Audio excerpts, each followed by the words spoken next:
What's that all that stuff?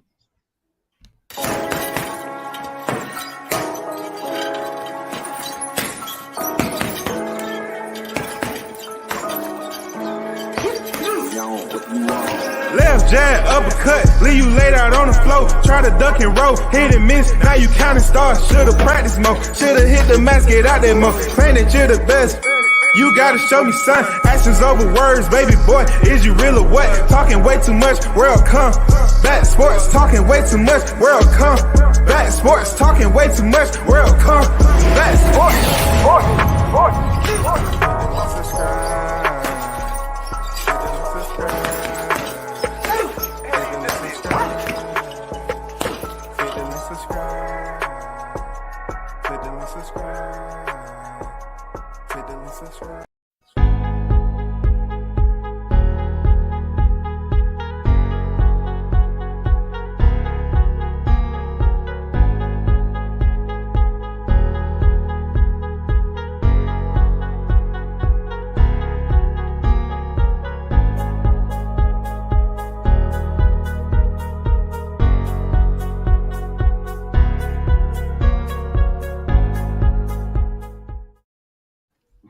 What's going on, everyone? I'm with the one and only Rick Glaser, part 2 in the building. How you doing there, Rick?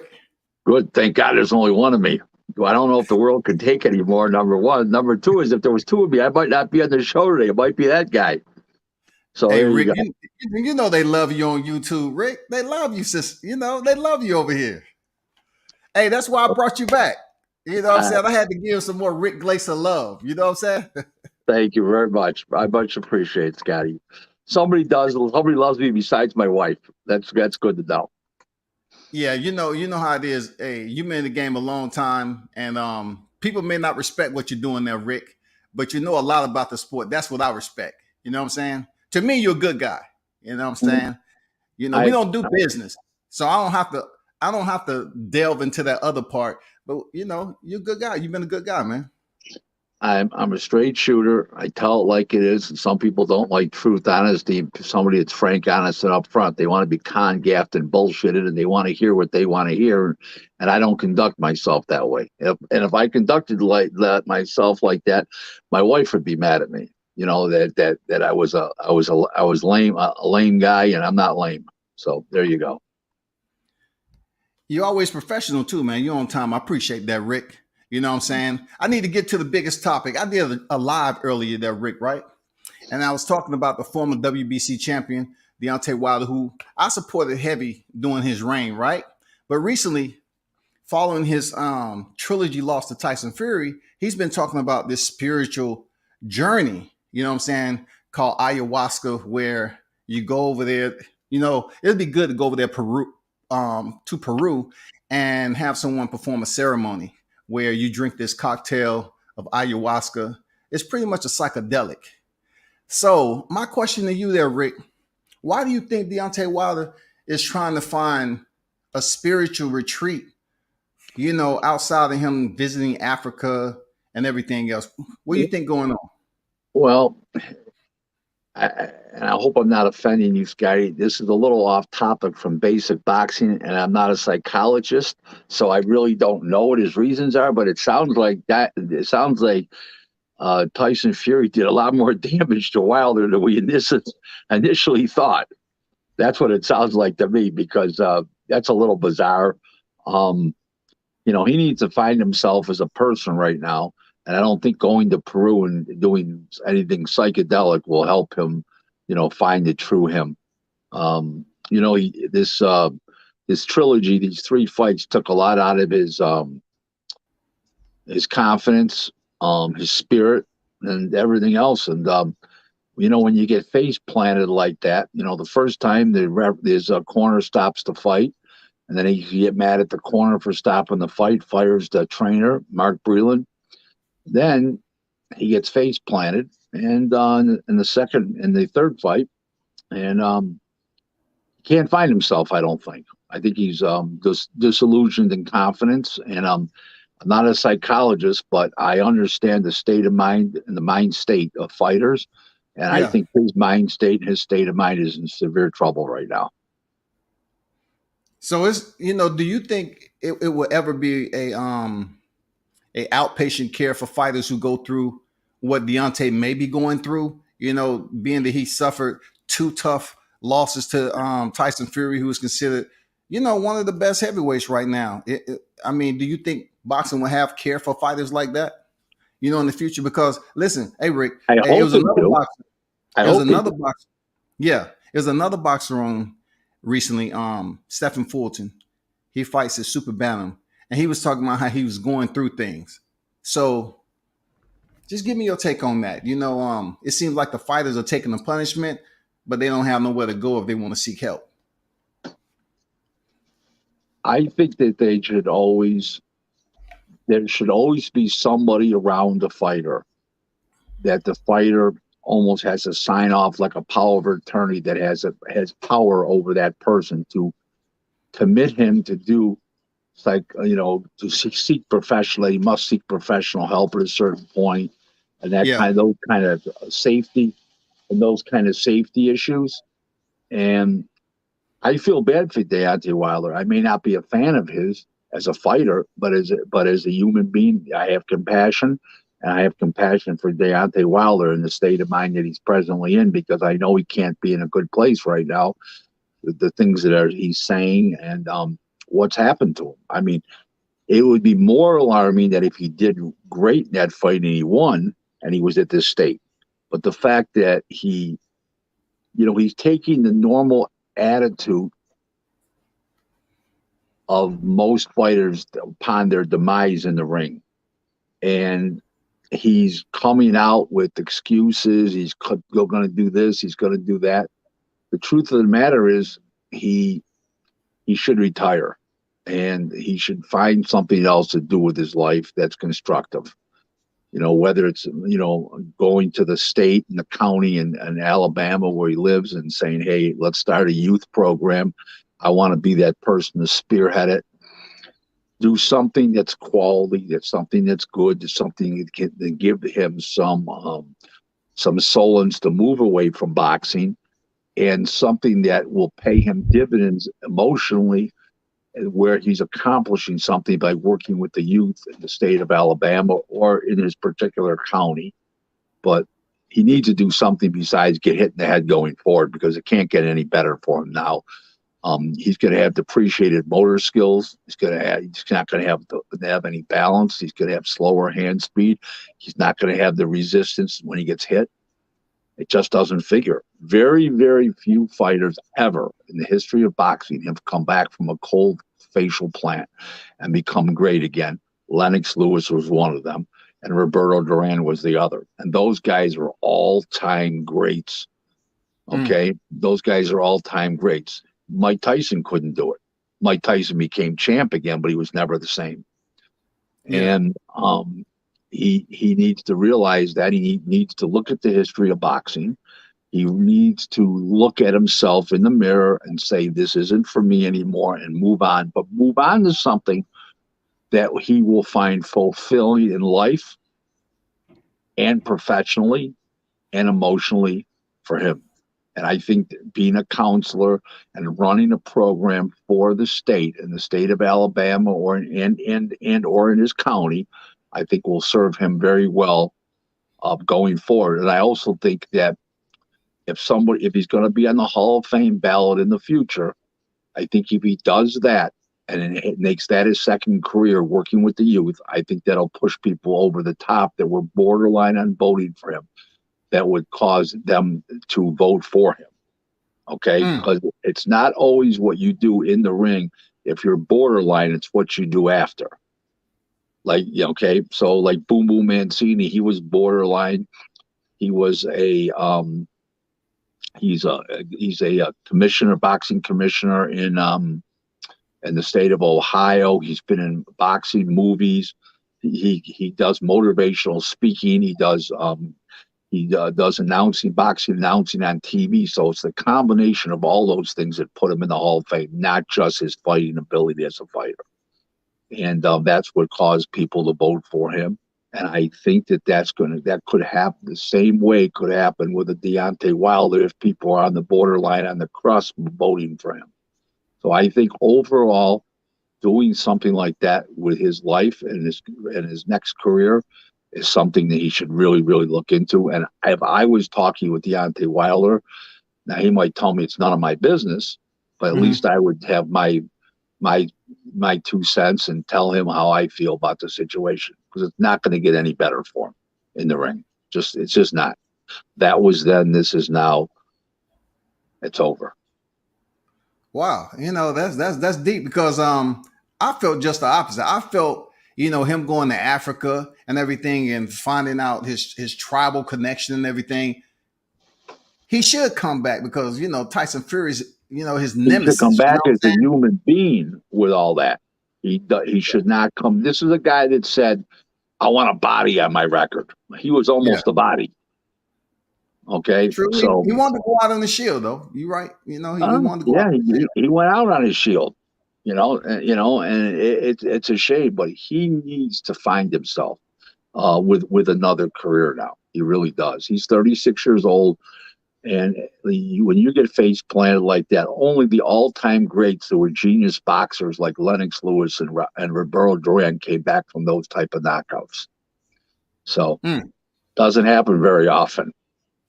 Appreciate summing that up for me, Rick. Another hot topic is an individual that you know very well and have a very smooth relationship. That's Mr. Bill Haney.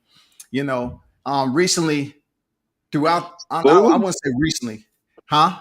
smooth, Hey, it's smooth. smooth online. It's smooth online there, Rick. You know what I'm saying? It's smooth No, online. I smoothed it out. He came out like a hurricane on Fred's show, and before too long, he was calling me Sir and Mr. Glaser. It didn't take long for that to happen. So Hey, I think I put some respect in his mouth. yeah. I mean, he didn't respond. I have to give you that. He didn't respond the way I thought he'd respond because Bill is out here in these YouTube streets. But recently, we was all wondering coming off the Cambosis win over Teofimo Lopez, would Devin Haney be next in line? We and you and I have talked about that. And it seems like what you had said it came to merit. You know what I'm saying? It seems like Devin Haney is not getting a fight, man. What's your take on that, there, Rick? I believe in my own. Oh boy, what happened here? You get a text or a phone call, you just froze up. No, it just popped off. Mm-mm. Just go out and come back in. It's all good. Just pop out and come back in there, Rick, because you froze. If you have any questions in the live chat, let me know. I see you, Trick Noty, in the building. King Mitch on deck, DBMH, Mr. Pads. Yeah, you good now.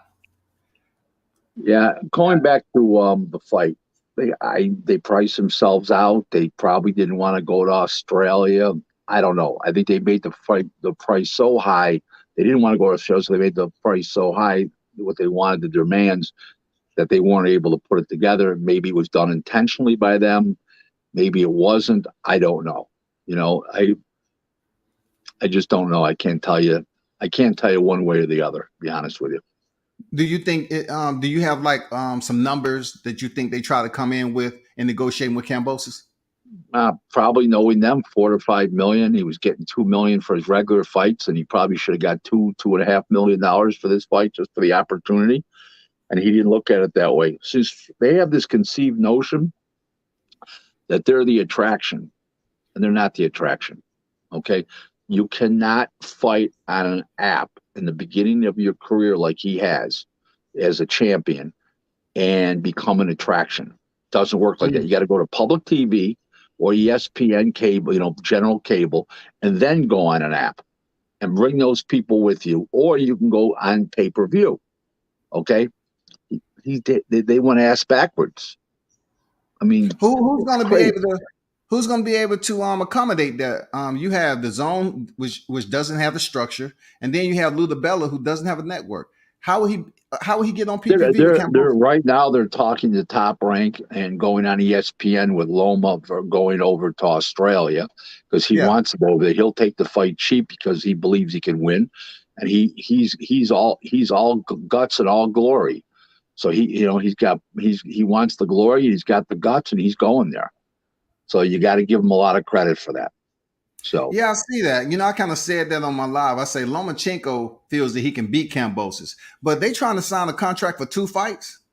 Or no? well, yeah. The deal is if Gambosis loses the first fight, okay, which he probably will, then there'll be a rematch. Okay, so that's just the way it works. It makes sense for both parties. What if it stinks up the place? What if it's just garbage? It can't stink up the place. It's impossible because You trying to tell me Lomachenko and Kambosos can't stink up the place in no, Australia? impossible. Their styles are absolutely impossible, and everybody knows it. Lomachenko stands in the pocket, rolls and uses angles and moves around right in front of you, and the other guy throws punches. It can't be anything but a good fight. I'm not saying it's going to be a great fight, but it's not going to stink the place out. That it won't do. It'll be worth seeing the second time.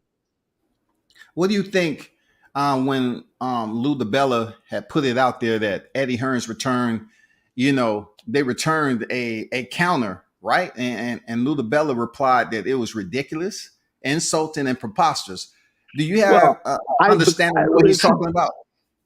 The next time Lou DiBella tells the truth, it'll be an historic moment in American boxing history. Okay, let's preference that right there. But even a liar can tell the truth occasionally. So Yeah. do I believe that Lou DiBella is telling the truth in that case? There's a good chance he may be. I'm not saying he's telling the truth, but if he's ever going to tell the truth, that could be the moment right there. Yeah. So it might be some truth. Got it. Yeah. I just look at it's good that Kambosos is getting a fight, but I would rather see it with Devin Haney because he has the last belt. We can't treat the WBC belt Devin Haney has like it's garbage just because of everything that's taking place with Mauricio Suleiman and everything. I wouldn't like to see that fight, man. It's not the fighter's fault. The fighters fight. They give it all that they've got. They train hard for 10 weeks for a world championship fight. They basically train all year round in just conditioning and stuff. Boxing training, they do 10 weeks out starting. And you cannot blame the fighter for what the WBC's done, what everybody's done around them. You can't blame him for that. He's doing the fighting. He's listening. He's saying, yes, okay, yes. They're telling him this. I don't blame the fighter. But I do blame Mauricio for not ordering, Devin Haney to fight because both of them have a portion of that WBC belt. And he has that right to order that fight. And that's the disappointing part right there. Mauricio Suleiman, as president of WBC, could have done that. And nobody would have complained about a thing. They would have welcomed the fight. You think he shows favoritism to Latino fighters, Mauricio? You think he favors Latino fighters? No. I mean, let me ask you this. With Canelo Alvarez and Oscar Valdez, you don't think he pretty much, especially Oscar Valdez, when they pop dirty. He's showing favoritism to Canelo Alvarez because how much money that the WBC receives in sanctioning fees. It doesn't matter what color, ethnic background, that has no bearing on it. It's how much he brings into the WBC. Okay. But Oscar popped dirty though. Still was able to fight. No. You're okay. First of all, the rules of the WBC and WADA and VADA were two different rules. Okay. That's where the confusion lied. Mauricio was governed by what a judge would say, and it was ambiguous because there was VADA and WADA, and there was two different sets of rules, and everybody was confused. Okay. So and he was also hand tied because the boxing commission there, the tribal commission where that fight was honoring the fact that of the one set of rules that didn't list that drug as a prohibitive drug. So it was hard for Mauricio to go against that based on the boxing commission wasn't going against the fighter. You see what I'm saying? Yeah, so his hands were tied. Okay, there's nothing he could do. Listen, I don't think all the decisions that Mauricio makes are good. Don't get me Yeah. wrong. Like I think he should have ordered Loma. I mean, sorry, Cambosis and Devin Haney. But he's right 50% of the time, and he's wrong. In my opinion, he's right 50% of the time overall, and he's wrong 50%. But that doesn't make him a bad person. That doesn't make him a bad president. But he's not prejudiced. He's not racist. He's not prejudiced. And it's for the one for Canelo, it's about the money that brings the BC, and for the other one, he was handicapped by the ambiguity in the two rules, and because of the boxing commission that the fight was being held in, ruled in the case of the fighter that they're not suspending the fighter, and the fight goes on. So what is he going to say? No, it's not going to go on. So he would get sued by the by ESPN, Top Rank, the boxing commission, the fighter. He would get sued. I mean the BC, I should say. Yeah. So he didn't have much choice. Hey, speaking of Canelo, Rick, it's in the news right now that he turned down $100 million for Charlo and Benavidez, I believe. Did you read up on that a little bit? Do you know anything about that? Yeah, the reason why it's not the money. Here's why he's turning it down. Okay, Bivol is an easy fight because he's overseas. Canelo's from overseas. You got American TV, you got foreign TV, streaming, whatever. Okay, and he wins another belt in another division, right? He goes back and finishes off old business with GGG at 168 now. He'll walk right through him. And then by that time, Benavides and Charlo and Plant, especially Benavides and Charlo, will get bigger. Maybe Plant fights one of them, makes them even bigger. And there'll be more money for those fights a year from now than there are now after Canelo wins these two fights. So let's just say Canelo's getting this $42.5 million that he's supposed to get for these fights. Those fights could be worth $75 million next year. And these fights that he's fighting right now won't be worth $75 million next year. See what I'm saying? Does that make sense? It's interesting. You know what I'm saying? It's very interesting. I didn't look at it like that. I just feel like, especially in the YouTube community, it's going to be said that he's cherry picking and he's selecting. He's a cash cow right now. It's a business. It's a business. They got to stop with the cherry picking.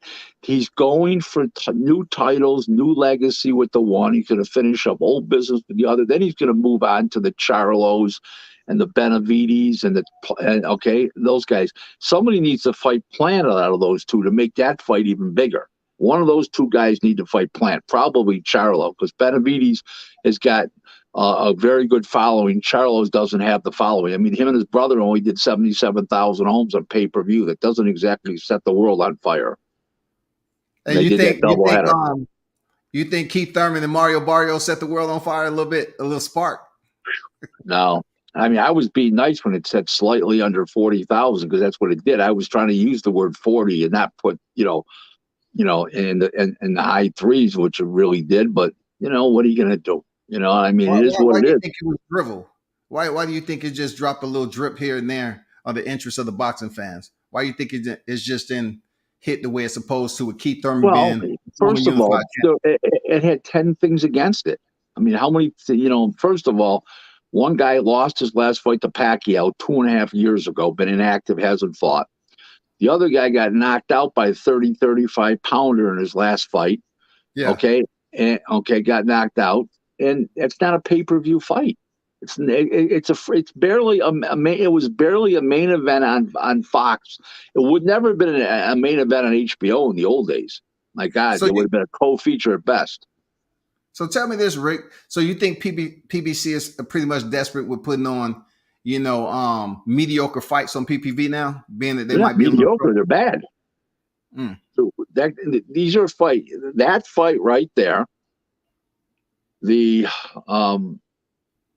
Luis Ortiz Charles Martin fight, that wasn't pay-per-view. I mean, they knew it wasn't pay-per-view. They dropped it to $39.95 from their typical $75.95, $79.95. So they knew it didn't warrant pay-per-view. You just don't put stuff like this on pay-per-view. You just don't. It's unheard of. What are they supposed to do? What would you suggest they do? If it's not PPV worthy and the best Well, ain't fighting the best. because they have too many fighters is why they have to go these routes. If they didn't have them all these crazy amount of fighters that they have, they could put these guys on regular Fox. But they've got too many fighters that they got to put on regular Fox. So they think these guys are heavyweights. They're a little bigger names. They're going to draw. They don't draw shit. There's only certain people that are going to draw on pay-per-view right now. Okay, Canelo is one of them. Okay, sorry to say, Jake Paul's done some business. The last time out, he didn't do well. If Tank Davis fights somebody real, he'll do business. Ryan Garcia would do business. Okay, there's not too many fighters that are going to do business on pay-per-view. Spence versus Ugas will do some business. Spence has a decent following on pay-per-view, and of course, Ugas beat Pacquiao, so it's a pretty good size fight. Like I said, when Crawford and Porter was getting made for pay-per-view, I said that's barely pay-per-view. And Porter was a two-time welterweight champ. He was the number one contender. He had fought all the big guns, won some, lost some, only had a couple career losses. And Crawford's an undefeated beast. And guess what happened? Only 138,000 buys, but it's a lot more. If you think about it, and you take Tank Davis as 52, this other one, let's say 40, and the other one under 25,000. Okay, so you take 50, 25, 75, and you take 40, that's 115. Crawford did, and Porter did more than those three pay-per-views did by a long shot. There's your answer right there. Boxing it's a struggling. I heard you say Ryan Garcia, and I look at him like, how can he sell anything? He's been out the sport confused. He was dropped by Luke Campbell there, Rick. How is he a seller? Scotty, there's nothing wrong with being dropped by a gold medalist. Okay? The guy, Brian Campbell is a very good fighter. Okay, was a very good fighter. What's his name? Campbell was a very good fighter. Okay, I didn't know who was going to win that fight, to be honest with you. Okay, that was not an easy fight. Going in, I didn't think it was going to be an easy fight. Ryan Garcia's got 8.7 million Instagram followers, and he's never even been in a world championship bout yet. Yeah, I know, and I'm like, when I see him go live there, Rick, he only breaks 500. 500 people looking in out of 8 million. That's not even 1%. What can I tell you? I'm looking forward to seeing. It's Ryan. Listen, it's not a lot of boxing fans. A lot of screaming women is what it is, because he's a young, good-looking guy. He's got a lot of money. Drives a Ferrari. You know how it goes. Yeah, got that flash. I got that LA flash. Hey, tell me this, Rick. Who do you think is going to be? Because I always ask this question about the cash cow. We only have one cash cow right now. That's Canelo. Who's going to be the next cash cow, you think? Why is there only one cash cow every time it happens? It was Floyd, now Canelo. Why can't there be like 2 or 3 cash cows in boxing? It's very difficult. I don't know. It's a great question. I've always wondered myself, who do I think the next cash cow would be? I think there's a couple of them. I think Shakur Stevenson will be one of them. If he beats Oscar Valdez and comes up with another win or two, I think he's on the road to being a cash cow. I think he'd be one. I don't know. It's a great question. It's a little early for some of these guys to talk about. Virgil Ortiz has the ability to be a cash cow. I think. What about Teofimo Lopez and Jaron Ennis? You think they can be next in line? They have that star power? I think that Teofimo is too far off the wall in a sense that does too many bizarre things for really people to really take a real interest. And he's going to turn a lot of people off to him. And I think that's a problem. Jaron Ennis, I don't know. He doesn't have the personality for it, I don't think. I don't think he's he's overrated? Like Sean Porter said, no, you think he's overrated? No, not ability-wise. Oh, no. Absolutely not. I think that was I don't. That was it was so crazy. I didn't even listen to it. I just heard people talk about it. I go, I don't even have to listen. When that many people up in arms over something, somebody that's well known says the person said it's got to be wrong. Everybody else can't be wrong. There's truth in quantity. So I didn't even have to listen. What I would have said differently from what I heard he said. What I would have said differently is I would have said I'm not saying he's overrated, but he hasn't fought anybody to demand the status he's at presently in everybody's mind. Which is the truth. Because I feel that way. But I wouldn't have said he's overrated. He's not overrated. We don't know. There's two things that we don't know. We don't know if he can take it on the chin, and we don't know how much gumption he has if the going gets rough. If somebody stands up to his punches and starts throwing back, we don't know how he's going to react. I mean, like he gets in with a Virgil Ortiz, a Terrence Crawford, what I call a bomb thrower, where every punch has got mean intentions. I don't know how he's going to turn out in those fights. I got no clue. And if you tell me that I mean, you may guess. No, we don't know. I'm waiting on his step up fight. He has potentially a fight with Custio Clayton on the horizon. That's a step up fight. Yeah, that's a step up fight. He's a solid world class professional fighter, legitimate in his prime. He's not on the back nine. He's not heading towards the clubhouse. Now, if Ennis puts him there in the clubhouse, then we'll know. Well, they have a common opponent, Sergey. Custio Clay went to a draw with him, and Boots Ennis stopped him in I think the 4th round.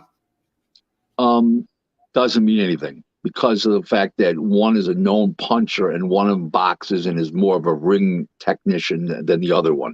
But I do think Ennis is a better fighter, will win the fight. Don't get me wrong. But that common opponent stuff is not good unless they have the same style. So if they were both punchers and one got him out of there and one took 8 rounds and lingered with him, then I would say the one that got him out of there 1 round is the better. But when you have 2 different styles, you can't compare them.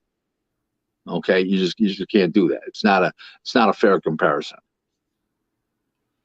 Looking at boxing, it seems like it's always, we out here asking for the best fight, the best. I think we should just do away with that terminology because it always seems like politics involved, right?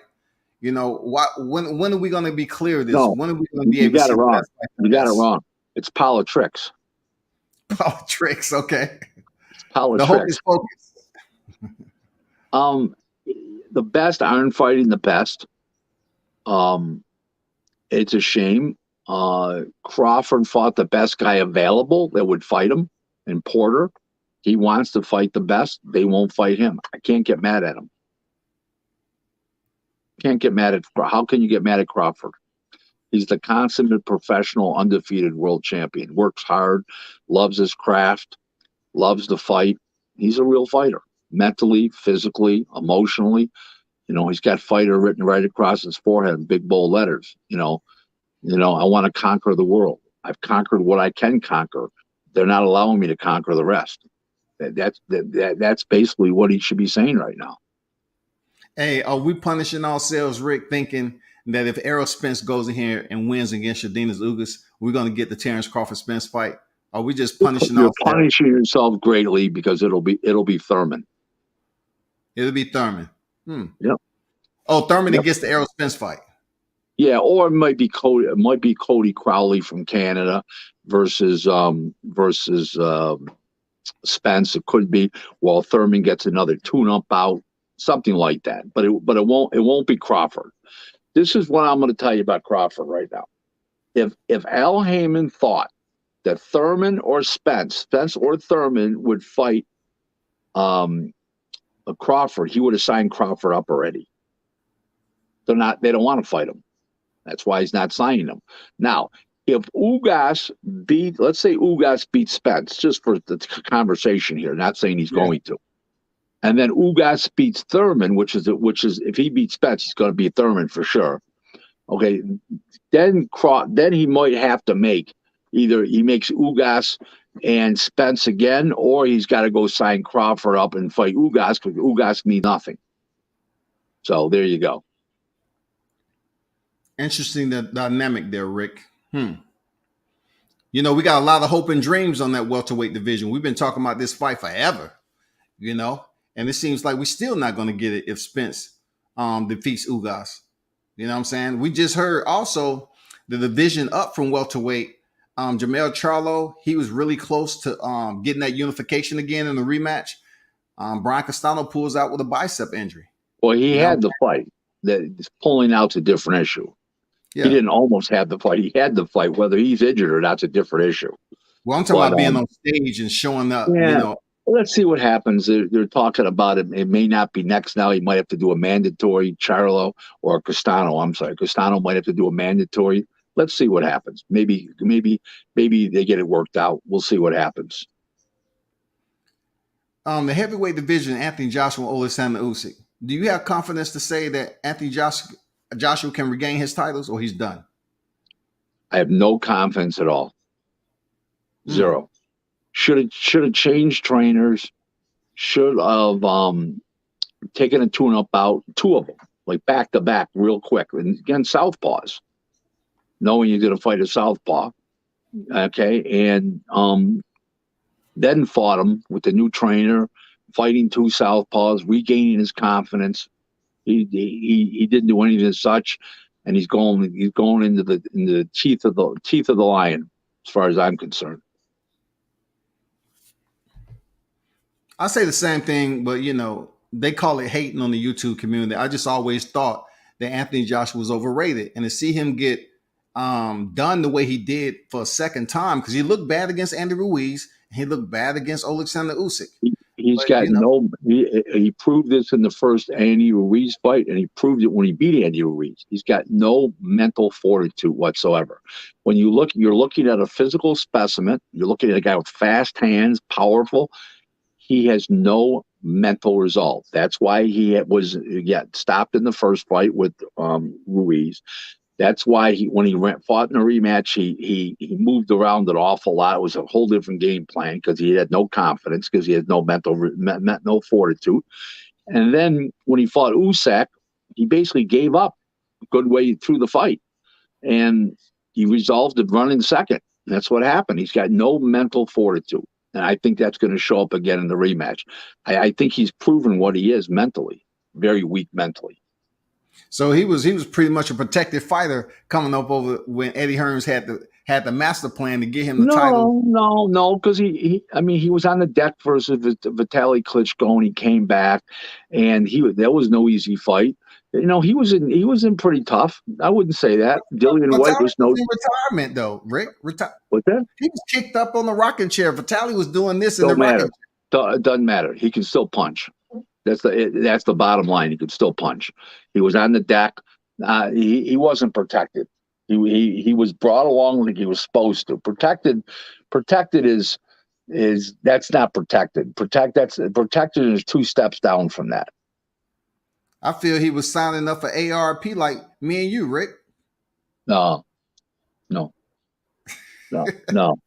at all. I thought he was close, but yeah, man, the heavyweight division hasn't been the same since the end of Tyson and Wilder. You know what I'm saying? And speaking of Tyson Fury, right? It was a podcast that deals with Brandon Schaub, a former UFC fighter, and I forgot the football player name, and Mike Tyson was sitting there, and you also had DC, who was a former two-weight division in the UFC, and they was having a conversation, and they came up about who was better, with Mike Tyson, Tyson Fury, something like that. And Brandon Schaub said that he feel like Tyson Fury was better than Mike Tyson. He had better hands. He did a lot more. And he just feel like when it comes to the all-time greats, he feel like Tyson is higher on the mark than Mike Tyson. What do you think about that? 1,000%. Not even a question in my mind. Even with the cheating and everything, the drug and everything. Mike Tyson's whole career was on steroids. But nobody tested for him back then. Okay, so being that they didn't test for him, because I know he was on cocaine, and all that, but no, he was on steroids, real steroids. Okay, I know people that were around him, and they admitted it. Okay, they told me that. There's no question about it. He was on steroids. So what year they started testing though? What year did they really start testing? for pets. Oh, in the like deep into the 2000s, like maybe 2000, 5, 4, 5, 6, maybe it's been, it's Okay. and they didn't do it till where it was really tough till about 10 years ago. Getting really, really tough. Let me say this to you, okay? Mike Tyson was a great offensive fighter, but every time somebody stood up to them, he folded up like a pop tent. Okay, he had no resolve. The only time he showed real resolve was in the first Holyfield fight when he took all that punishment, got stopped late in the fight. Okay, look at his record. Okay, anytime he got pushback from another guy, he folded up like a pop tent. Tyson Fury was a big. I'm sorry, Mike Tyson was a big heavyweight in the '80s Yeah. and in the early '90s. Then Lennox Lewis came along, and when they fought on June 8th of 2002, Mike Tyson looked like a pygmy standing next to to Lennox Lewis. And you saw the generational size, one era of boxing, from the 80s to the 90s now, right? You saw one, and remember, they're the same age, but you Yeah. saw the physicality difference between the two of them. Lennox Lewis was so much bigger. Mike Tyson. Now, was Mike Tyson on the back nine when he fought Lennox Lewis? 100% he was on the back nine. But so was Lennox Lewis. Do you think Okay? Lennox was doping too? No, I know he wasn't. I know people around him, a lot of people around him. To this day, I know people that are around him. Okay, we're around him. Lennox Lewis was on the back nine when they fought too. He only had one more fight after that, exactly a year later, against Vitaly Klitschko, and he couldn't even get up the steps. Okay, he had one more fight in him, and he barely won because he had no legs. They had to push him up he had to hold on to the ropes and shit to get in the ring. He couldn't even get up the ring steps. He was far from his best when he fought. He was on the back nine too. If they would have fought both in their prime, when you take the prime of Lennox Lewis, which would have been probably 99 to 2001, if you would have taken the prime of Mike Tyson of 1987, 86, 87, 88, and you would have taken the Mike Tyson, the Lennox Lewis of 99 to 2001, Lennox Lewis would beat him like a drum, just like he did when they fought. Okay, it wouldn't matter. The styles, the size difference. Lennox Lewis is punching down at Mike Tyson. Mike Tyson is punching. When you punch up, you lose a lot of your leverage. When you punch down, you don't lose your leverage. That counts for an awful lot. Okay, and it's just what the facts are. Now, do I think that Lennox Lewis wins? That's my opinion. But the facts are, one was much bigger than the other. Lennox Lewis. Lennox Lewis was stronger than Mike. You saw he pushed him around in the fight in 2002 like a rag doll. Okay, Mike Tyson was out of his depth unless he knocked out a guy quick. He didn't have a big heart. People don't want to hear that, but he did not have that mental resolve and fortitude to win the fights that were tough and grueling. There's your answer right there. Why do you think they treat him like a god, a boxing god? Because people came up watching Mike Tyson knocking out people in one round, so they have this fascination of him that everybody he knocks out is going to go out one round, 2 rounds, and all that kind of stuff, and that's just not the case. When the guy stands up to Mike folds up like a pop tat. Mike is a classic. Mike is a classic bully. Okay. So even the new generation, they gravitate to Mike Tyson though, Rick. It ain't no denying that. Of course they do. Okay, there's not even a question about that. I'm not saying he's not an iconic figure either. Of course he is, but we're talking about in the ring now. So let's Yeah. not confuse. Don't confuse ability, styles, okay, and errors to popularity. You can't compare them. Yeah, I understand that. But I'm looking at it like I know he's a grimy individual when it comes to his career. You know, he did anything and everything. But when it comes to people seeing Mike Tyson, it's just like none other. You know what I'm saying? It's just like Oh none no, other. I listen. It's excitement for everybody. I had a guy tell me one day. He said the greatest feeling in the world when I was growing up was knowing that Mike Tyson was going to fight on a certain night. Guy told me that. I Hmm. said, where? I said to him jokingly, "Where does sex rate?" He says, "Believe me, I put that aside when Mike Tyson was fighting on that night." So, which you can't make this shit up. So, I mean, it just he has that aura. He still does that reputation. But just because you have that reputation, a lot of it's mythical and a lot of it's myth. And there's difference between he's mythical and he's a little bit of a myth. How's that? That's understood. I mean, I get where you're coming from. It's crazy to see how much dirt he did in boxing. People knew he was on drugs and everything else, but yet they just all the attraction always magnetized back to his knockouts.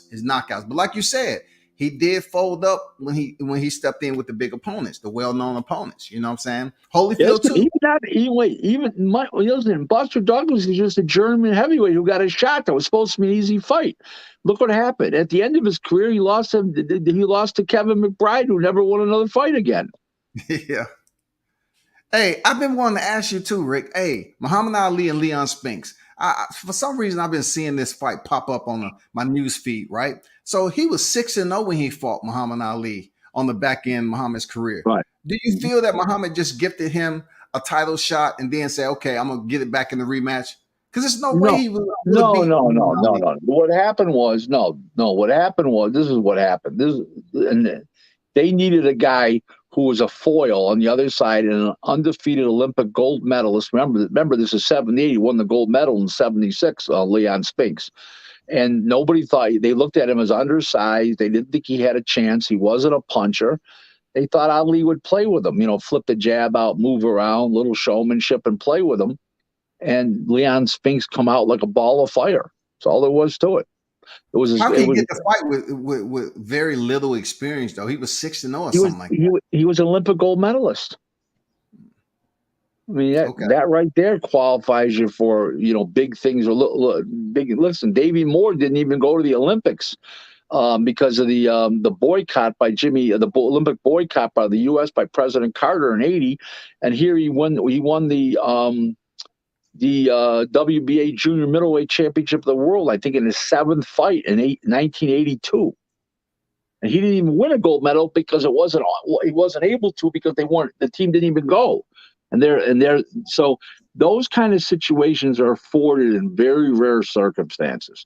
Davey Moore, and by the way, not the featherweight Davey Moore. This is the junior middleweight that later lost his title to Duran. Okay, that's just the way boxing works. Sometimes you get this freak situation.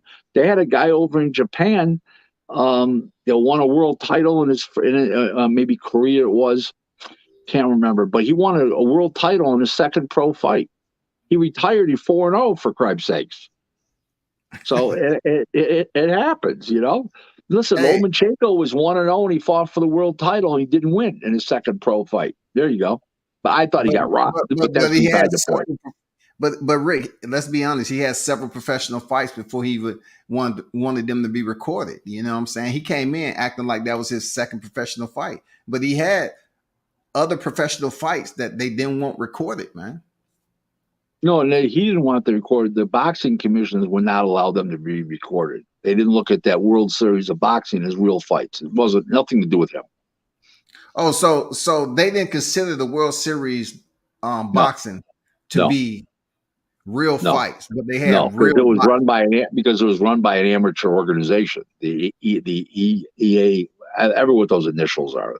That world with the amateur boxing. So it's you know what It's happened before in boxing. It's happened several times in Japan, Thailand, and Korea. It's happened with Leon Spinks here. It's happened with Davey Moore. It's happened. It'll happen again. Interesting. You sound like you know your boxing there, Rick. I know a little bit about boxing. 31 years of success in this business says something. I'm an elector at the International Hall of Fame in Canastota. I'm a voter there. I'm in the New York State Boxing Hall of Fame. I mean, I've been an expert witness in 34 boxing related lawsuits. And my side's been declared the winner, or either won the lawsuit or the other side settled out of court. I know my business.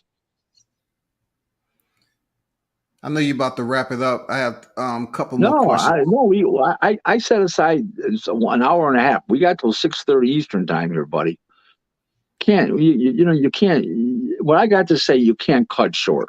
It's impossible.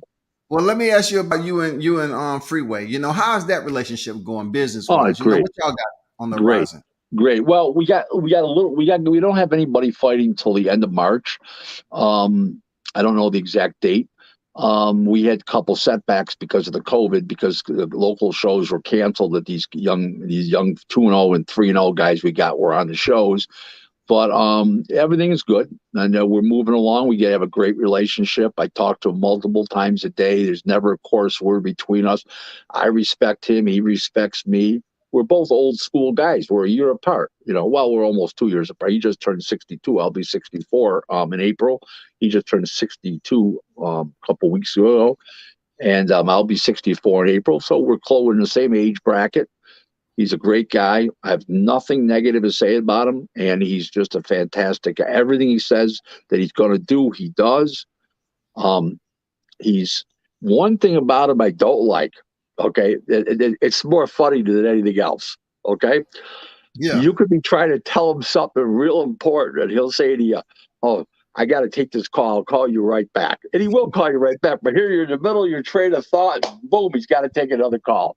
So because he's so, I'm not saying the word's not popular, but he's in demand, Yeah, and he's a big deal. He's a big deal. yeah, he does a lot of motivational speaking. He owns like 8 businesses, I think 9 now with the boxing. So owns 9 businesses, and he's just a quality person all the way around. I mean, his what he says about himself is one of the greatest lines I've ever heard in my entire life. Okay, and his line is, and it's not a line. He feels this way about himself. He says, talking about his prior life, he says, that was then, this is now, that was a lifetime ago. Now life's great. Can't get more than better than that. The guy's a vegan. The guy's a strict vegan. Okay. I tell you what, I got to say, based on business, knowing him now professionally, personally, there's zero negativity to the guy. Guy's a breath of fresh air, and he's been great on the podcast with people. He gives people the time. He meets people in public, and they'll say, "Are you Freeway Rick Ross? Are you the real Rick Ross?" And I say, "Yeah." They'll start talking to him like they're his long lost best friend. He'll give him as much time as they want. Most guys blow people off, so I'll say to him. I said to him the first time it happened, well, actually the third time, but the first time I said something to him, is this Freeway. You give people time to strangers. Well, you're the only, I'd never seen that in my entire life with somebody well known. And, he says, society gave me a second chance, and these people are part of society. I mean, everything about the guy. I mean, it's just something about the guy, Scotty, that he's almost like magic. And I can't begin to say anything negative about the guy. Guy's got a great personality. He's a man of his word. He does everything he says he's going to do. If it's within his power, I mean, like, oh, let me get the attorney on the phone, the company attorney, he'll get him on the phone. If the attorney's not available, then he can't get him on the phone. But he's a man of his word. And everything he says is just like happens. So Nothing negative to say. I will say this to you, that people have said negative things to me, not in the boxing business, but like Yeah. on social media about, oh, two criminals working with each other, because my background's of, and it's not like that. We don't even look at life like that. We're older and we're more mature. The funny thing is, he got picked up in 91. I pled guilty in 90. I was off my charges in 95. My probation, my federal probation, and we come from the same era. We got indicted in the same era. I mean, we have a lot in common. There's nothing we don't have in common. I mean, I'm going to be honest with you. I'm eating healthier now because he's a vegan, and I'm watching when I eat more. I'm eating more salads. I'm eating more fruits and nuts. He's had a positive effect on my life. Because So YouTube needs you, Rick. You need to stay around. When YouTube, they're gonna need you to I continue think to go up. I think something tells me more that YouTube needs me. My wife needs me. Okay. And I don't mean financially. It's Yeah. nothing. My wife's a successful person with or without me in her life. But just the fact that um, it's a lot of people count on me every day, and I'm Yeah. proud to say that. I'm not bragging. Okay. Um, And one thing I say, Rick, as long as you've been in the game, every time I call, you pick up the phone. Absolutely. You haven't know me that long. Every time I Or, call, you pick up the or phone. or if I don't do that, I'll call you back, and I'll call you right away within minutes. That's sometimes I'm on the phone, obviously. So I'm in the phone business, but I treat everybody the same. One of my Jesus. Oh, You froze up, Rick. I see everybody in the appreciate everyone putting up in the live chat, man, with the only one and only Rick Glaser in the house. You know what I'm saying? Speaking with WCS again. Big shout out to Rick for pulling up once again, man. If you have any questions, drop them in the live chat for me.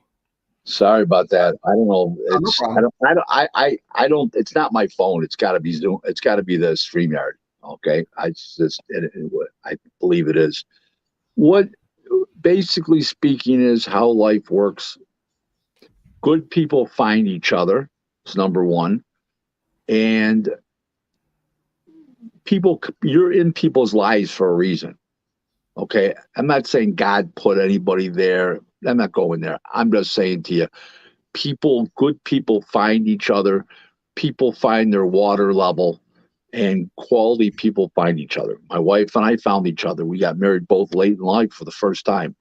Quality people find each other. You just got to hold out. I mean, I could have been married many times before. My wife could have been married many times before. She realized they weren't the right men, and I wasn't and I didn't find the right woman till I met my wife, and my wife didn't find the right guy till she met me. So it doesn't mean that she's quote attracted to me, because I'm 5'8.5", and I'm 35 pounds overweight. It's not necessarily physical, but you just have a camaraderie with that person. Well, yeah, Freeway Rick Ross and I have there's a mutual admiration, respect there, and that goes a long way in any type of relation, business, personal, lovers. It doesn't matter what it is. You just have to have that respect for one another. Knowing what people were saying about you, Rick, about the racism and everything. Did you ever date a black woman before meeting your wife? Yes, I did actually. Okay. I did. I did date a black woman before I met my wife. Um, it it just that we didn't think alike, and um, I'm not saying she was really in case she's listening. I'm not might see this on YouTube, but I'm not saying um, that she was into herself too much. Yeah. But I never felt that if I got sick, disabled or something like that, that she would be the one that cared for me. I just didn't feel that strong. Absolutely. I get it. Yeah, my wife would. My wife's a career nurse, to give you an idea. So Yeah. there's Yeah. part of your answer right there. But I dated one black woman. I mean, people say I'm a racist, and my best man at my wedding was black. My attorney, till he passed away, my one attorney that I use regularly, he was black, but he passed on. Um, a long time, Don King's like a father to me. Rick Ross and I have a working relationship, and it's just crazy how people feel. And it's almost like disgusting, but it is what it is. I mean, it's something that I face every day from people that really don't know me that well. I can't read Yeah. this. Ask him what advice he got for someone young in the game that thinks that things get done behind the scenes with boxing business. Okay, I don't know what part of the boxing is he talking about. You know, the only advice I have is when you're around the power brokers and the bigger names, keep your mouth shut and your ears open and be respectful and always return phone calls instantly.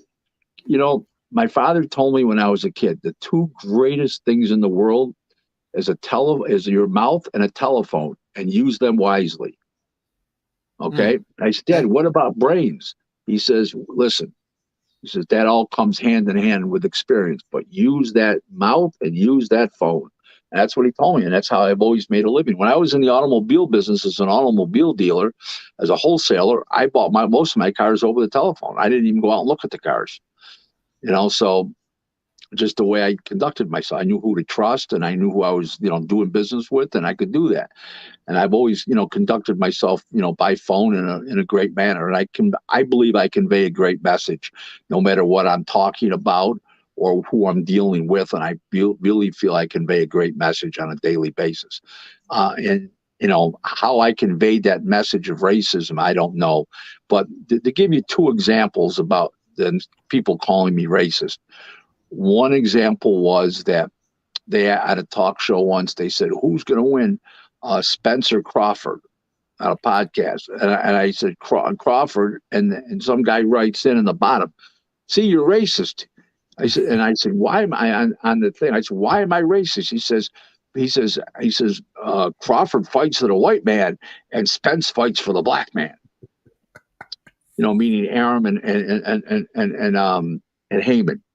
That shit doesn't cross my mind, number one. Then I got it when Fury came around and was fighting Wilder. I said that he was going to beat him, and nobody believed me. And you see, you're racist because you say the white man's going to beat the black man. The black man always wins fights, but you're saying the white man's going to win. I said, listen, I told him this. Even if I am racist, which I'm not, but even if I was, my professionalism means more to me than anything else. So I'm going to put the people out that now people give me money, here and buy me dinners based on tips that I give them on boxing victories. I don't even know some of the people. Yeah, I remember $100, you telling me that. 200. What's that? Yeah, I remember you mentioning that too. We was Right. having a conversation Do about you think I'm going to put him on a loser because of race. something white and black? It's crazy. My reputation means more than that to me. Come on now. And these are some of the things that people said I was racist. And another other thing was that people say, I defended myself originally by saying, well, how can I be racist? I'm married to a black woman. They said, just because you fell in love with a black woman doesn't mean you like black people. I said, let me tell you something. If I was racist, would I have ever even bothered to meet my wife? Mm-hmm. Right? I mean, it's just craziness. I mean, it's so stupid.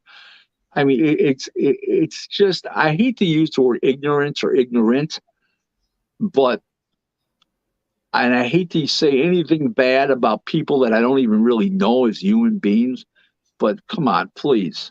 I mean, I go on that poor Fred show. I'm not going on anymore, but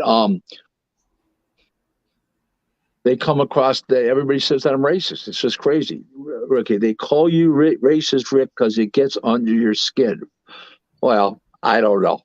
I don't know why they do it, but it gets under my skin because it would get under anybody's skin to be called a racist. Okay, especially when it's not true. If it was so true, then I'd be wearing a shirt that said, "Hey, I'm a racist. Fuck you," and I'm not.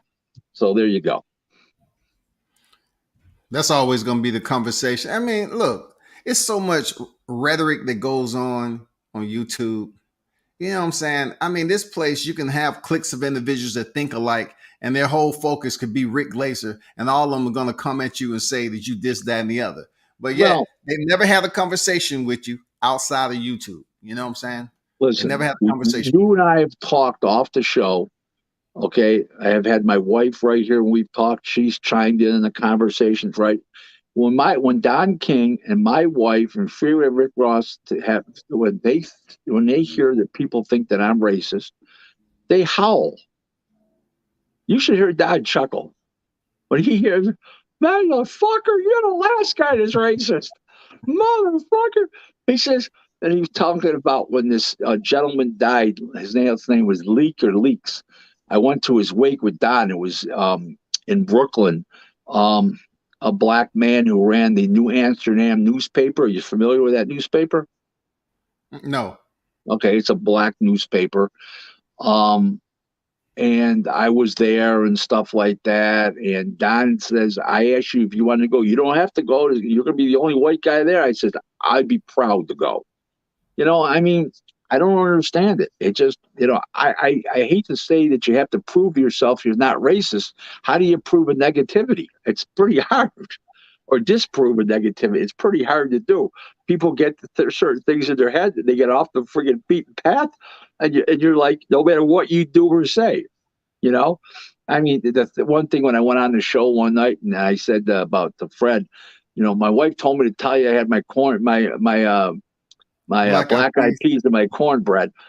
I mean, that didn't come from me. That came from my wife just to break everybody's balls. That wasn't me. People got the wrong impression that I was saying that. I said it, but it came from my wife because I even said it came from my wife. Okay. I said, "Fred, just to let you know, my wife said, to tell you that I had my black eyed peas and my cornbread today." I mean, Hey, I haven't had black eyed peas in years. It's not uh, my I, favorite I dish. tell you what, I put a little hot sauce in them. There's nothing better. Let me tell you, I love them. It's all good, Rick. Like I said before, you have sheep and you have shepherd. Period. I Yeah. want to ask you about you and Freeway again. Did you ever explain to my audience how y'all met? How did that come about? How did Yeah, y'all even connect? I was working with a fighter at that time. I released him on January 1st because the father who I was working with, I was the advisor, and he just doesn't listen. He's a hard head. He's going to go against me, and I've been doing this. Well, if you're not going to listen to my advice, you bring me on as advisor, then you don't need an advisor. Goodbye. Yeah, So I met the Freeway through him, and that was in October, and we just hit it off. We ended up with 3 days worth of meetings and our state of minds to see how our personalities were blended because we're both strong guys and we both have strong personalities. So we wanted to see how we get along, if we would buck each other or anything like that. And we just hit it off. We think alike. It's crazy. It's crazy. We think so much alike. He respected the fact when I got in trouble with the feds that I didn't roll over. I respected the fact that he didn't roll over. I mean, you know, just everything. It just sort of clicked. I mean, when you could just, there was a camaraderie there immediately, a lot of respect. And he was eating vegan every meal we were going to. So I yeah. started trying the vegan stuff and it was pretty good. So I was Mm. pretty impressed. And I'm not saying I'm a vegan now because I'm far from a vegan, but I'm not putting meat on my pizza anymore. There's certain things I'm not doing. So it's all. I'm eating more salads than I ever did. I'm having more soups that are vegetable oriented and not any meat in them. So a little bit of everything. And like when I have like pasta now, I'll just have that in the tomato sauce or garlic and oil and green olives and onions rather than have any meat sauce or have any sausage or veal or Yeah, brujol or anything. So a little bit of everything. It's just, I'm helping him, he's helping me. I'm talking about yeah, little intricacies, yeah, yeah. other than the boxing part. It's working out really well. Have y'all ever been out, Rick? Where you was just relaxed in a relaxed state, just chopping it up. Did he ever tell you how he feel about the hip hop artist Rick Ross? You know, at one point in time, didn't he have a lawsuit going on with Rick Ross? Yeah, he sued Rick Ross, but because of the way the law works, it was dismissed. But the guy did steal his name. I mean, the rapper's name is William Leonardo Roberts, the third or the second or some friggin' thing. It's not even. There's no Freeway Rick. There's no Rick Ross in there. Yeah, From his name, you can't get Rick Ross. It's correct. not like it's not like his name is Riccardo Rossini, where you can take Ricardo is Rick, or you can take Rossini and shorten it to Ross, right? There's no there's William Leonardo, William no William Leonardo, William John Roberts. There's nothing to do with Rick Ross. And you know what? I told Rick a funny lie one day. He wasn't happy with me, but he laughed when I said it. And actually, because people are afraid of Rick, Freeway. And he said to me, what I said to him was, Freeway, you're looking at it like he stole your name. He's looking at it as a compliment. Okay? Nah, I mean, truth, like they got all these fake accounts up there on Twitter and Facebook, yeah. that Rick Glaser, parody accounts and stuff like that. Guess what? I mean, am I pissed off about it? Yeah, but it's a compliment. My wife thinks it's really funny because she says, Rick, who wanted me you? I don't understand. So Yeah, the intrigue is pretty awkward, huh? You know what I'm saying? The way you are over there and the way you are over here on YouTube is different. What's that? I'm sorry? I said the intrigue is very awkward, from YouTube to Twitter, so to speak. Yeah. I believe in social media for boxing more than any other sport. I'll tell you the reason why. Because, and I've said this for a long time, boxing doesn't have boxing fans, they have boxing enthusiasts. The NFL has fans. NBA has fans. The NHL has fans. NASCAR has fans. They're watching it for free on TV. Boxing, you got to pay on premium TV. You got to pay on an app. You got to pay on pay-per-view. Some way along the line, not that many fights are on free TV that are good. Okay? Could you imagine putting the Super Bowl on pay-per-view? Okay, right? Okay, NASCAR, Daytona 500 this weekend. Could you imagine the Daytona 500 being on pay-per-view? Yeah. And we have boxing enthusiasts. To me, enthusiast is a much classier word than fans. And I think boxing, the people that enjoy boxing, the boxing enthusiasts, deserve to be called boxing enthusiasts. But the thing that has always bothered me about it was there's nobody to explain to anybody what's really going on behind the scenes. They're all talking about fights and fighters. No, why isn't this fight being made? Who doesn't want to fight? Why don't they want to fight? Is it the promoter doesn't want to fight? The manager doesn't want to fight? Okay, here's a typical example, and I'm going to give everybody that's listening right now, okay? I'm going to give the example of Tank Davis, okay? Floyd can't have Tank be in a tough fight with anybody that's really good, like Lomachenko, the big names in the division. Why? Because he can't afford to have him lose because he's his only breadwinner his company has. True. Right? There's no other breadwinner. No other breadwinner there, right? Okay. Top Rank, if he was a member of Top Rank with 12 world champions and all these TV dates that they have, these 66 dates a year around the world, if Tank lost, it would mean nothing to the bottom line of that company. But it carries Mayweather Promotions. Okay? So if he was with Arum, you could make much bigger fight. That's why Arum wants to make Lomachenko and Kambosos. For that reason. That's why he's done unification bouts with Eddie Hearn, with like Jose Ramirez and Maurice Hooker. That's why he put in Jose Ramirez and Josh Taylor, because they got so many champions, it doesn't matter. That's why he made Gosev and Nails Gosev there, and a couple years ago, and and Beterbiev. One was BC champ, one was IBF champ. You remember that? Now he's going to make Beterbiev and Joe Smith. Both of them are his fighters, and both of them are champs because he's got so many champs. It's interchangeable, so he can make the better fights, right? Yeah.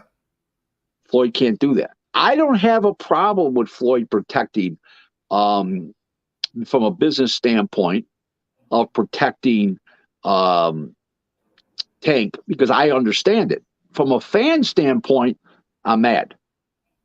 But I understand it from the professional boxing businessman that I am, and I completely understand it. And that's something I like to make perfectly clear to everybody. The fan side sounds like he's put that motherfucker in with somebody. The boxing person says, man, protect that guy with your life. So hey, he's supposed to be in there with Rolly next there, Rick. That's a protection fight. Jeez, that ain't much of a fight either. Yeah. Now look, they pulled him out. By the way, excuse me, was that a good explanation of that? Yeah, absolutely. You know what I'm saying? Always. That's a damn good explanation. I just think with Floyd Mayweather, this isn't a dark beer. This is a peach iced tea, just a peach and mango iced tea, just to let you know. I thought it was peach Ciroc with a twist. No, I don't drink it all. Hey, speaking of Floyd Mayweather, why do you think he cannot get some of the young lions that's coming up in boxing to sign with him? Is his percentage because he's too busy promoting himself and doesn't promote other people. His egotistical his egotistical mentality that he possesses is killing him as a promoter with signing young fighters coming up.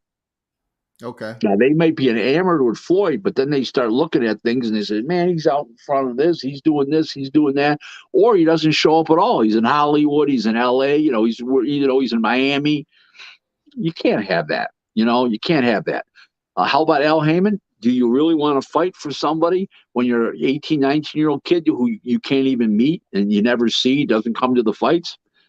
Bob Arum is there from the first fight on of every night, as Eddie Hearn is, as Oscar De La Hoya is. That's who people want to fight for. Bob, 90 years old, gets up. One of his 4-round kids comes up, knocks out a guy. 6-round kids comes up at a guy. He gets up out of his chair. Good job. Hugs him, pats him on the back. Get ready. You're fighting in 6 weeks. That's what they want to hear. It's a different Bob. Bob will be Bob. A lot of people don't like Bob, but the truth of the matter, he's great for boxing. A lot of people don't like Don King. He was great for boxing in his day. And Bob, they gave him the racist tag too. You know what I'm saying? Please. My God, he's the most all the time. Some of the best. He's the most liberal. Listen, he's the most liberal guy I know. Okay? That's crazy. Okay, look at all the black fighters he has signed up. He just signed up 15 of them. Come on, please. 15 black fighters. Come on. All these Olympians. I mean, it's crazy. There's no truth to it whatsoever. Terrence Crawford, it was in the lawsuit. Come on, please stop already, will you? I think when it comes down to it, you want to talk about the Terrence Crawford lawsuit? Yo, I can talk about that. Maybe I can find out something that I don't know. Talk about it. Okay, I'll tell you about it. Has any merit? No. Here's why. He says he's owed a fight, right? Yeah. Okay. Said he owed a fight. Came out with the lawsuit in January. He says Bob owes a fight, right? Well, he declared himself a free agent November 20th after the fight was over. He said, I'm no longer with Top Rank. I'm a free agent. I'm going to do what I want to do. I'm moving on. Well, if he owed him a fight and Bob owed him a fight, and that means he owes Bob a fight, then how do you come back 7 weeks later and say, hey, I'm suing you, you owe me a fight? You declared your free agency. Wouldn't that be inside the parameters of his contract? Wouldn't he outside that? Of course. Of course. And then if he owes him a fight, then he's got to come back for the fight that he's not over with. that's number one. Number two is it said 2019 in the contract that he had 2 fights, but he had 2 fights that year. He fought Cavalisius, and he fought Amir Khan. Okay, it was 2020. There was a pandemic shutdown. Yeah. Okay, for 4 or 5 months, and then also he didn't want to fight in front of no crowd. So by the time the end of the year rolled around, he took 1 fight. That's not Top Rank's fault. That's his fault. So he doesn't have a leg to stand on. Okay, the 900,000 he's talking about if the Spence fight didn't happen, well, Spence got in a car accident. That's not Top Rank's fault. I knew it was a reason why I was blaming Spence for the fight not happening. Yeah, he said Top Rank was supposed to pay him 900,000 if the fight didn't happen. Spence was when we got in a car accident. How can you blame Top Rank for that? There's clauses in these contracts that say acts of God, all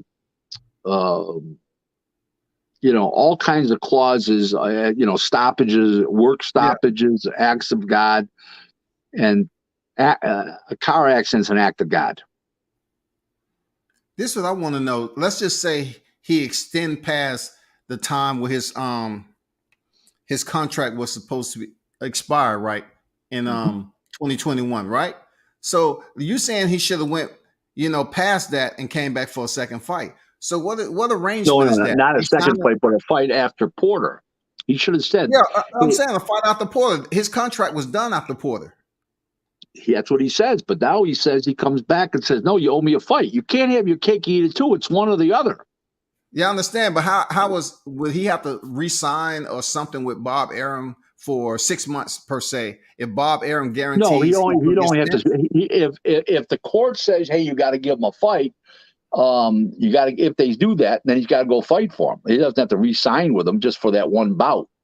But if they were to do that, where he'd give him a bout, I think that Bob would say, "Hey, listen, you take this bout, I'll give you this bout.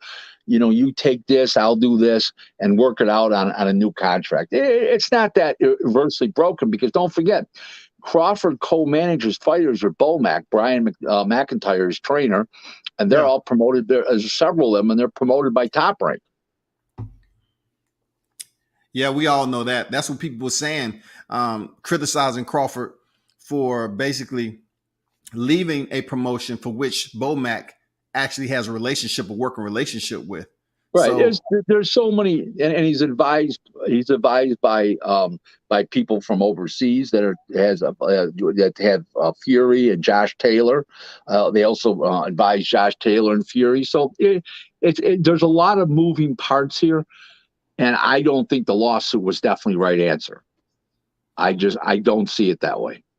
That was not the right answer. I would have never advised him to sue under any circumstances. I would have said, "Bob, you owe the kid one more fight. You gave him 2 fights." And Bob would have said, he turned down a fight because he didn't want to fight no crowds. I said, "Bob, just give him a fight, will you? So he doesn't sue." Okay, Bob would have given him a fight. Okay. But the A fight would have had to be Spence. That's it. That's the only fight he would extend for. The Spence is no longer fighting Crawford after that car accident. Before the car accident, he had a good shot of happening. He knows he's depreciated. He knows when he fought Danny Garcia, his legs weren't there. He didn't pivot well. You could see his legs weren't there. He wasn't turning like he used to. He was turning, but not like he was. It used to be fluid. Now there was a huge effort to it. That's the same guy. Hey, he recently had a sparring partner of his come out on YouTube, and they was just eating it up, Rick. Everybody was having this guy, and he was talking about how hard Spence is hitting. And look, you go on this IG, and this dude is a comedian.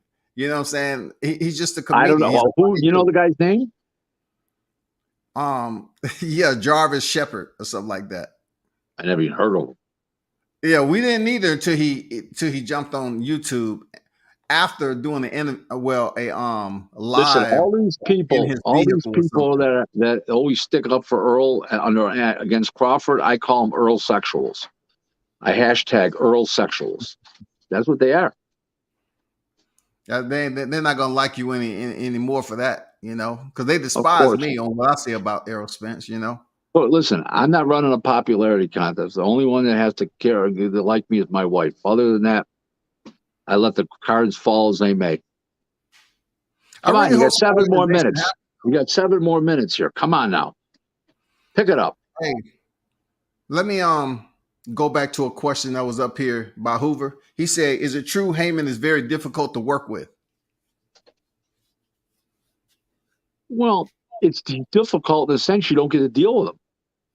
You're always dealing with minions. You're dealing with guys like Louis the Cuba's, fat little Louis, and the Samskin Lukowitzes. You're always dealing with the minions. You don't deal with Heyman. He's like the guy that nobody, half these fighters don't even know. Most of these fighters never met the guy. Only some of the top fighters he's had for a long time has met him, like the Charlo brothers and Spence, Floyd, those kind of guys. Nobody else even meets the guy. He's like I compared him to Carlos Gambino one day. The long deceased mafia boss. He runs a supposedly legitimate business in complete secrecy. How do you promote fighters? Now he calls himself an advisor, but his promoter doesn't do any interviews himself. How do you promote fighters without pushing your fighters and being a mouthpiece for your fighters? You can't, can you? Hey, you know what I heard about him not being in public was that I guess a lot of people was trying to sue Al Heyman. Yeah, And that's true. He doesn't want to get served. But he was always, he never gave interviews ever before they would try to sue him. And now that people are after him in lawsuits, he doesn't come around. That's correct. How's Paul Spadafore doing? He's doing well. He's working a straight job, and he works with amateurs in Pittsburgh every day. He's in the gym 6 days a week with amateur kids. What gym is that? Can you say? I think it's that Greb Khan gym. I think. I'm not sure exactly. I'm not really sure. Well, you know what it is, Rick. It's always a pleasure. Appreciate keeping your word and always talking boxing. For those of you that tune in, hey, Rick Glaser knows boxing and a lot more. You know what I'm saying? And big Twitter. salute to you, Rick, for showing up. Twitter at Real Rick Glaser 1, the numeral 1. There's a lot of fake Rick Glaser accounts out there, so just make sure. I got almost 4,200 followers. So that would be my account. Some of them are using my picture, my name. Oh, it's a mess. But at Real Rick Glaser 1, and I've got 4,100, almost 4,200 followers. I've been on for 2 years now, actually, 25 months. So moving along on Twitter. So, Scotty, anytime you want me, you got my number. Feel free to call me. Thanks for the advice, Rick. Okay, there you go. Thank you for listening. Scotty, it's been a pleasure like always. Looking forward to anything that you have for me going forward on your show. Love being on your show, and I'm here for you anytime you like. Hey, man. Hey, best wishes to your new venture on eating healthy and everything. And a big salute to you and your wife, man. Y'all continue to hold it down. Thank you very much. You pulling up.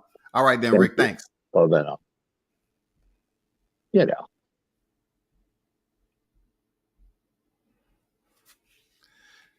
Hey, once again, salute to everyone who pulled up. That was the one and only Rick Glaser in the building, the one of the most infamous insiders in the sport. It is what it is, man. Like I said before, every time I call him up, he pretty much pick up the phone, and I've learned some things about boxing on the other side, on the deeper side of boxing from chopping it up with him. It's certain things that I don't care about. It's certain things that growing up in the South that I totally understand. You know what I'm saying? I totally understand it myself, but he doesn't give me any type of vibe when it comes to that situation on how he's portrayed on YouTube. Not one. He ain't never did it, shawty. For real. He ain't never gave me that vibe. I appreciate the one that was in the live chat who hopefully you learned something that you didn't know before. You know what I'm saying? That he mentioned on here. It was a good drop. It was a good live stream. You know what I'm saying? I've talked to him behind the scene when his wife was in the same room. You know what I'm saying? We chopped it up. And he knows a lot about the sport, man. A whole hell of a lot. And you know what? I know I'm going to get some emails like I did last time. I simply don't care. You know what I'm saying? Half of y'all don't support the channel anyway. And the supporters that pulled up today, man, I appreciate you. Mitch don't change, dog. Mitch be going hard in his phone. You know what I'm saying?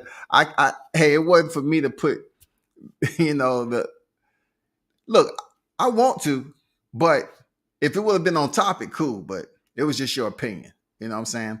I wasn't trying to turn it into a Springer show for real. Bruce goes, I'm gonna hit you up, man. You call me on my other phone, you know. So yeah, I'm gonna definitely hit you up.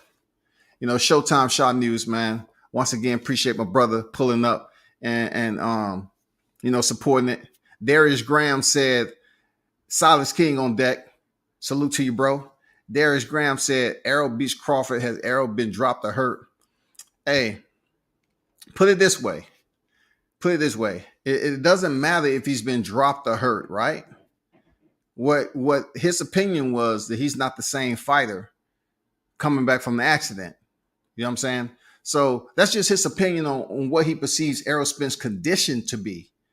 A lot of people, look, I've said it myself, man. You're talking about a person who was deep in the streets on running bikes. I've seen so many people lose their lives, man. That never deterred me from riding at the speed I was riding. I just knew my limits. But when it comes to being ejected and seeing cats with helmet and protective gear be ejected off a bike and hit the slab of pavement, it's some injuries that never heal. Errol Spence was ejected from a soft top onto the pavement with no protective gear. Like I say again, I don't think he's the same. You know what I'm saying? I'm not trying to talk bad or ill will. I don't think he's the same. I think it's some internal stuff that's going on. He knocked out a lot of teeth. Man, come on, bro. You think he didn't have skin and soft tissue? You think he didn't land on his shoulder? You don't think he was flopping around once he hit the ground? He just hit the cement and stayed there? No, his body was rolling around and everything, man. I think that's what he's getting at. And like I said before, man, it's just so disappointing going through the process of reading and seeing the Charlo fight fall through now. Jermell Charlo. That's so frustrating seeing that fight fall through. You know what I'm saying? Because look, I've been saying I don't know if Spence going to make it to the fight. So his stablemate, his fight has fell through from a bicep injury, supposedly, right? And then you have so much else going on where now is rumor mill that Erickson Lubin may be facing Jermell Charlo.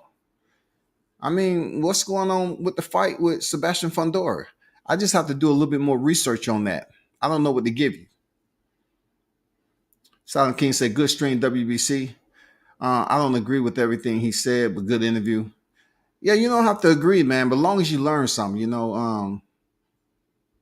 I like being educated, you know what I'm saying? And I'll tell somebody if I learned something from him. I've always been that way. People couldn't get it. Like, I've never been jealous of anyone. I say, hey, man, I learned something. You taught me something I didn't know. You know what I'm saying? Especially, I don't just cover boxing like I always say. I cover mixed martial arts and grappling too. When I get off of here, I'm going to be up here looking at the grappling tournament for the qualifiers for the ADCC. You know what I'm saying? A lot of people don't even know what the ADCC is, but it is the creme de la creme of grappling. Shout out to the BJJ practitioners is out there. Man, that's just exciting, bro. That's a whole different breed. You know what I'm saying? Boxers get hurt, period. If they say it doesn't hurt, they're lying. There's Graham. I feel what you're saying, but he came out and easy beat Danny Garcia. Salute to you and your channel. I appreciate you, Darius. One thing about it, I pretty much slice it down the middle as much as I possibly can. I don't lean too far to the left or right. But I understand what you're saying too. You saying, well, if Errol Spence is in decline, we haven't seen him stretched out yet. And then you talk about Danny Garcia, who has a style of a counterpuncher. That's tailor-made for Errol Spence. You know what I'm saying? And Danny Garcia didn't let his hands go. Danny Garcia didn't let his hands go, bro. And I don't want to play no conspiracy theory and say, well, he was being a nice guy. He was in there to lose. He knew Spence was coming, back for somewhat of a tune-up fight. So pretty much Danny Garcia played the role. He played the role for Errol Spence.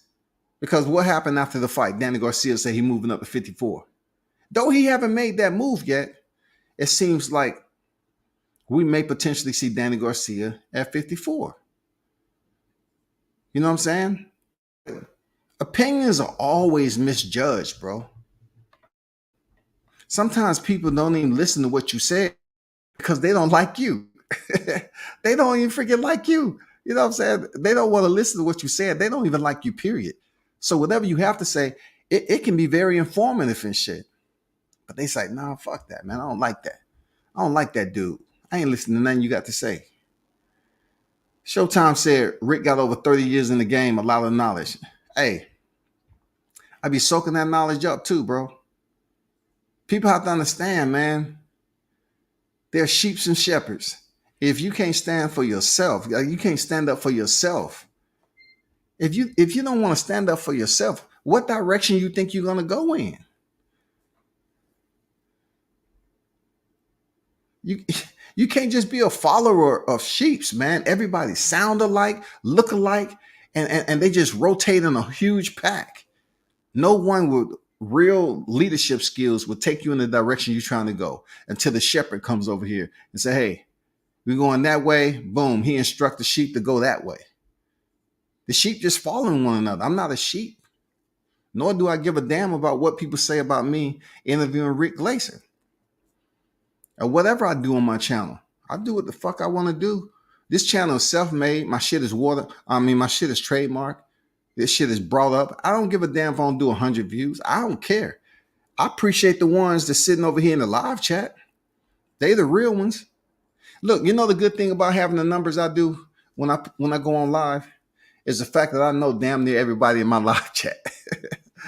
So I can kick it with the ones in my live chat. I don't care, dog. I know all these cats. You know, I pretty much know who they are. I'm good. D-Ray Promotions on deck, man. What's good with you? But hey, it is what it is, man.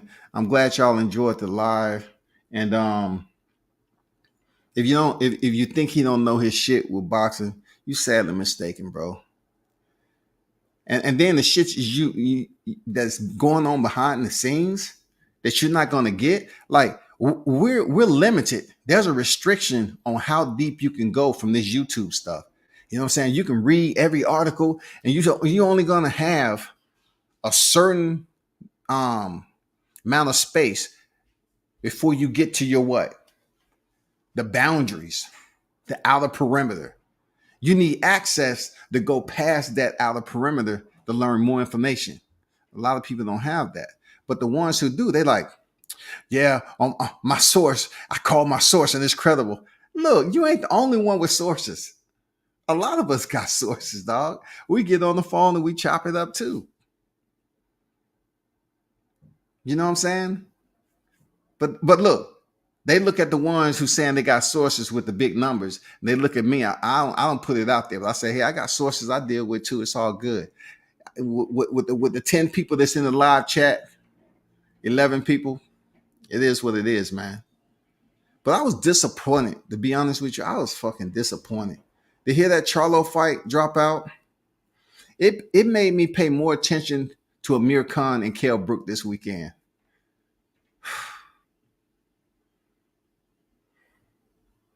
I'm up here really paying attention. I'm really paying attention to the Amir Khan and Kell Brook. Now that the dang Undisputed has dropped out, boom, gone.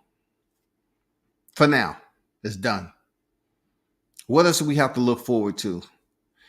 We don't even know, where the venue is going. What do we know about Errol Spence and Ugas? It's a lot that we don't know. But I know I was looking at the dang face-off the day of the presser, the final presser, the weigh-ins tomorrow, right? And Bomac went off on Kell Brook's trainer. Bomac was turned up. You know what I'm saying? He was, and then you saw Crawford, and then you had Steve Nelson, over there. I like how that Crawford crew roll. They got their own shit. You know what I'm saying? They mind their business until it's showtime. And then they start speaking up. You know what I'm saying? But Amir Khan was in Team Bomac training for this fight. Does that sway me any that he's going to go in there and look good against Kell Brook?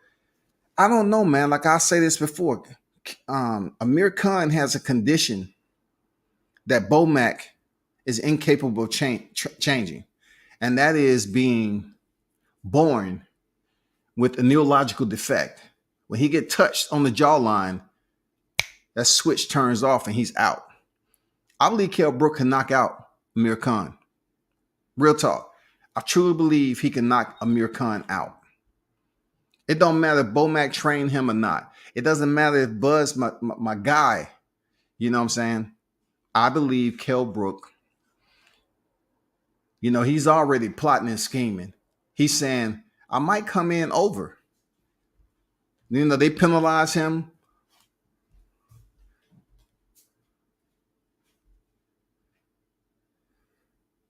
Bro, what are you doing, man?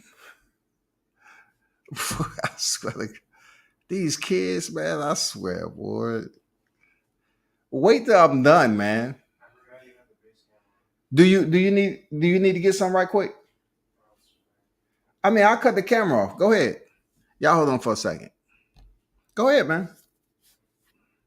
Hurry up.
Look, he even said, you know, Rick, when it came down to Devin Haney, right?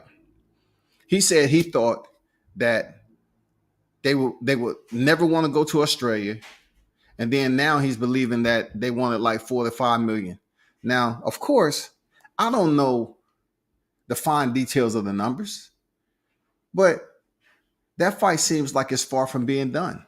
Like I wanted to believe that it was some type of trickery to it just to get the fans to think it was going in the route of Kambosos Lomachenko, and then all of a sudden we get the fight that we want. We get Kambosos Devin Haney.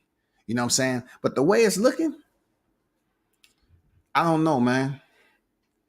I don't know, because you hear Lomachenko signing his side of the deal. Does Bilden really want to sign a 2-fight deal with Kambosos? I'm not sure if they want to sign a 2-fight deal. I think Bilden want a 1-fight deal, man, and get the stepping. They want to tell Kambosos to get the step. But Lomachenko, just like I think it's like Rick Glaser mentioned earlier. He said Lomachenko understands that he can so-called take the low road just a little bit because he feel like he can go in there and defeat Kambosos probably both times. So if he beat Kambosos for the belts, they have a rematch clause in that shit, dog. That means the belts are tied up for Haney. There's no way they're breaking the rematch clause. We just went through that with arbitration with Deontay Wilder. You know, even his situation being associated with a pandemic. You know what I'm saying? Even his situation being associated with a pandemic. So imagine that.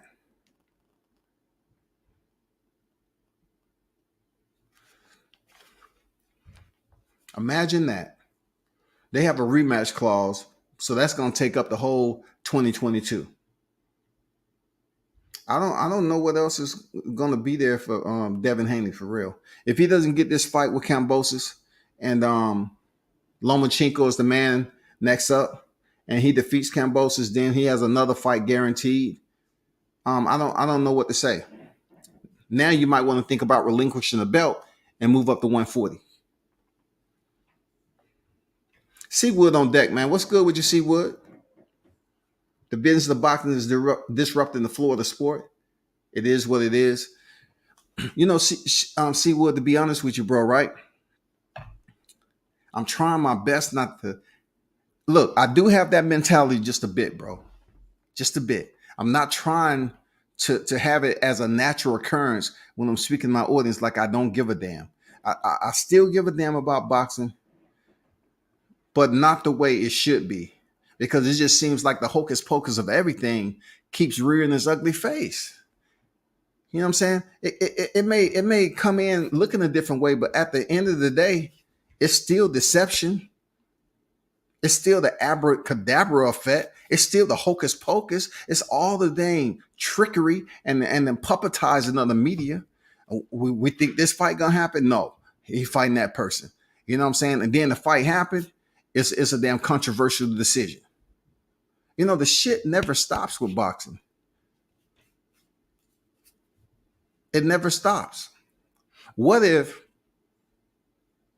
Errol Spence defeats Yordenis Ugas and he fights Keith Thurman next?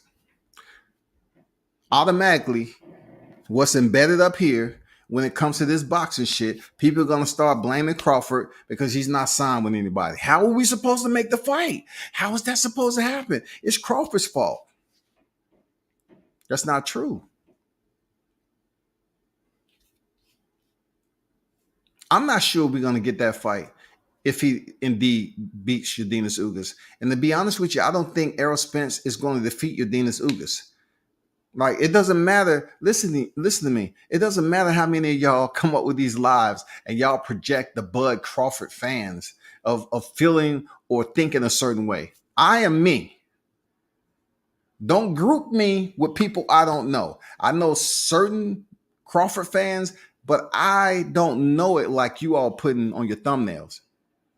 Y'all need anger management. For real. Errol Spence fans are so angry. Y'all need anger management. Chill. Why are y'all trying to turn this into a war? The fight is nowhere close to being happening. And you know what y'all really should be mad about? Is the fact that he's fighting Yordenis Ugas next, and you're not sure if he's going to beat Yordenis Ugas. First of all, you're not even sure he's going to get past that fight. Second of all, he might not even make it. You know what I'm saying? Because he's coming off an eye injury, and you don't even know he's gonna make the fight date, whatever that's gonna be at, on the moon, whatever. And then second, you don't know if he can go in there and defeat Yordenis Ugas or not. So that's like a big deal for you to be concerned, and you feel like taking it out on Bud Crawford fans. Keep us out of the equation. You know what I'm saying? Keep us out of the equation. You got Ugas problems. Bud is over there. He's at the dang Kell Brook and Amir Khan. He's chilling, bro. He just came off of stopping, Showtime Sean Porter. So right now, Spence fans should be directly focusing on Yordenis Ugas problems. And I'm sitting here smiling. I'm sitting here smiling, man, because it don't matter how many lives you do. Y'all are not facing Crawford next. So go ahead and fulfill your destiny. Hoping Errol Spence is able to go get that WBA title. You know what I'm saying? I'm not going to go too much into it. But once again, big salute out to Rick Glaser for stopping by, rocking with your boy WCS. Appreciate the ones in the live chat that pulled up. You know what it is, man. Keep on doing, keep on grinding. Those of you that have channels over here, continue to do what you do. Showtime, make sure you check out Showtime Shaw News on his. Check out Bruce Goals. You know what I'm saying? Check out their channel. Who else pulled up here that has a channel? I'm not. Major Key pulled up. Make sure you check out Major Key Boxing. You know, they pulled up.